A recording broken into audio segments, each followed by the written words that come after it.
Hi guys. So எப்போயுமே ஒரு dull ஃபேஸ்லேருந்து இமீடியட்டாக ஒரு பிரைட்டான ஃபேஸ் வேணும் அப்படின்னா நமக்கெல்லாம் யூஸ் ஆகிற ஒரு ஃப்ரெண்ட் யாருன்னா லிப்ஸ்டிக் தான்.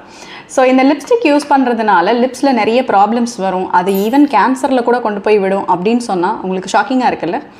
எஸ், ஏன்னா லிப்ஸ்டிக்ஸில் வந்து யூஸ் பண்ணுற சில chemicals like parabens, phthalates, cadmium, chromium, aluminium இந்த மாதிரி கெமிக்கல்ஸ்லாம் யூஸ் பண்ணுறதுனால லிப்பில் வந்து பிக்மெண்டேஷன்ஸ் வந்து க்ரியேட் பண்ணும்.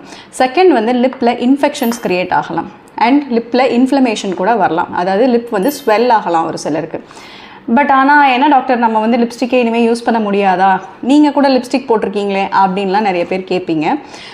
பட் இதுக்கு வந்து பார்த்தீங்கன்னா நான் உங்களுக்கு ஒரு 3 மேஜர் டிப் வந்து சொல்லித்தரேன். ஃபர்ஸ்ட் வந்து லிப்ஸ்டிக் போடும்போது எப்பயுமே கீழே வந்து ஒரு லேயர் ஆஃப் லிப் பாம் இல்லை ஒரு மாய்ஸ்சரைசிங் ஏஜென்ட் வந்து போடுங்க. செகண்ட்லி, நான் வந்து மேட் லிப்ஸ்டிக் தான் யூஸ் பண்ணுவேன் இல்லை லிக்விட் லிப்ஸ்டிக் தான் யூஸ் பண்ணுவேன்னு சொல்கிறீங்களா, அப்போது டெஃபினட்டாக லிப்ஸ்டிக்கை ப்ராப்பராக ஃபுல்லாக ரிமூவ் பண்ணிடணும் before going to sleep. And third விஷயம் வந்து பார்த்தீங்கன்னா உங்கள் லிப்ஸ்டிக்கை சூஸ் பண்ணும்போது இன்க்ரீடியன்ஸை பார்த்து சூஸ் பண்ணுங்கள் and better go for an organic lipstick. So இந்த மாதிரி இன்னும் நிறைய டிப்ஸ் வந்து தெரிஞ்சுக்கிறதுக்கு keep following doctor Krithika, clinical cosmetologist. பாய்.